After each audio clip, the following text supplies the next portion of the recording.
ప్రధాని శ్రీ నరేంద్ర మోడీ విజయ సంకల్ప సభ పటాన్ చెరువు పర్యటన సందర్భంగా ఘన స్వాగతం. డాక్టర్ అంజిరెడ్డి బీజేపీ రాష్ట్ర సీనియర్ నాయకులు, మెదక్ పార్లమెంట్. మన వాలంటీర్ చెల్లెమ్మని ఇలా బెదిరిస్తే అలాంటి వాడిని ఏం చేయాలండి? అలాంటి వాడిని ఏం చేయాలి? చెప్పు తీద్దామా? ఇవాళ నేను చెప్తా ఉన్నా, నా వాలంటీర్ అక్క చెల్లెమ్మల్ని, అన్న తమ్ముల్ని నేను నా సొంత తోబుట్టువుల్లా చూసుకుంటానని ఇవాళ ఈ వేదిక నుంచి మాట ఇస్తా ఉన్నా. ఏంటన్నో కార్యకర్తల్ని ఆపలేవా? ఇక్కడ ఎవరైనా గాజులు తడుక్కుని కూర్చున్నారు అనుకున్నావా ఏంటి? ఇవాళ నేను ఒక్కటే మాట ఇస్తా ఉన్నా, ఇవాళ నా వాలంటీర్లు గాని, నా రాజమండ్రి ప్రజలను గాని, ఈ బ్లేడ్ బ్యాచ్ల్ని, రౌడీ మోకల్ని పెంచి పోషించేవాడు నువ్వు కాదా అని వాళ్ళు అడుగుతా ఉన్నాను. నువ్వు నీ కొడుకు కాదా అని అడుగుతా ఉన్నాను. వడ్డీ వ్యాపారాలు చేస్తారు, రాజమండ్రిలో ప్రజల్ని పీక్కు తింటారు. వీళ్ళు ఇవాళ మాకు నీతులు చెప్తా ఉన్నారు. నీ ప్రయాణం ఎలా ప్రారంభమైంది? సైకిల్ తొక్కుని అద్దింట్లో ఉన్నవాడివి 100 కోట్లు ఎట్లా సంపాదించావు? రాజకీయాలను అడ్డు పెట్టుకుని సంపాదించలేదా?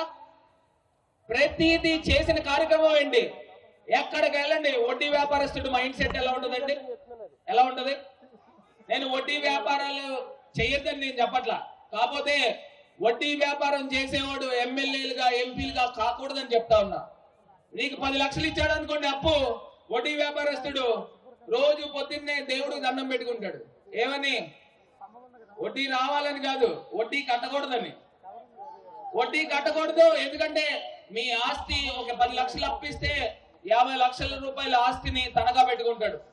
ఇవాళ ఊర్లో ఎక్కడికి వెళ్ళండి, ఆయనకి ప్రతి పేటలోనూ ఒక 100 గజాలు, 150 గజాలు స్థలాలు ఉంటానే ఉన్నాయి. అవి ఎక్కడి నుంచి వచ్చినాయి? ఇలాగ మొత్తం అన్ని కూడా వడ్డీ వ్యాపారాలు చేసి సంపాదించినోడు.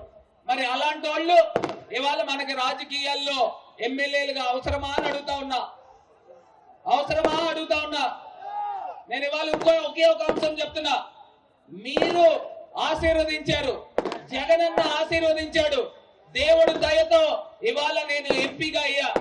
3 సంవత్సరాలు కరోనాతో పోయింది. 2 సంవత్సరాల్లో రాజమండ్రి రూపురేఖలు మార్చామా లేదా అని అడుగుతా ఉన్నా. మార్చామా లేదా అని అడుగుతా ఉన్నా. మరి వీళ్ళ కుటుంబం నుంచి ఒక ఎమ్మెల్యే, ఒక మేయర్ అయ్యారు. మనం ఇచ్చిన ఎమ్మెల్సీ జగనన్న రెక్కల కష్టంతో ఆయన పార్టీ పెట్టుకుని మొట్టమొదటి ఎమ్మెల్సీ వస్తే ఆ ఎమ్మెల్సీని చంద్రబాబు నాయుడు దగ్గర తాకట్టు పెట్టి అక్కడ పార్టీలోకి దూకేశాడు. 16 సంవత్సరాలు పదవుల్లో ఉన్నారు. రాజమండ్రికి ఒక్కటంటే ఒకటి ఏదైనా పని చేశారా అని అడుగుతా ఉన్నా. చేస్తే ఇలా చెప్పండి, లేకపోతే ఇలా చెప్పండి. చేయలే. మరి అలాంటి వ్యక్తులు మనకి ఎమ్మెల్యేగా ఎందుకమ్మా? అవసరమా? ఇవాళ రాజమండ్రి అభివృద్ధి కావాలా లేదా అని అడుగుతా ఉన్నా. కావాలా? అభివృద్ధి కావాలా? రాజమండ్రి శాంతి భద్రతలతో ఉండాలా లేదా? పీస్ఫుల్ గా ఉండాలా లేదా? ఉండాలా? ఇవాళ రాజమండ్రిలో అపాతాతలకి, అక్క చెల్లెమ్మలకి సంక్షేమం కావాలా లేదా? మరిన్ని వీడియోస్ కోసం ఛానల్ ని సబ్స్క్రైబ్ చేయండి. లేటెస్ట్ అప్డేట్స్ కోసం వాట్సాప్ ఛానల్ ని ఫాలో చేయండి. అండ్ లింక్ డిస్క్రిప్షన్ లో ఉంది.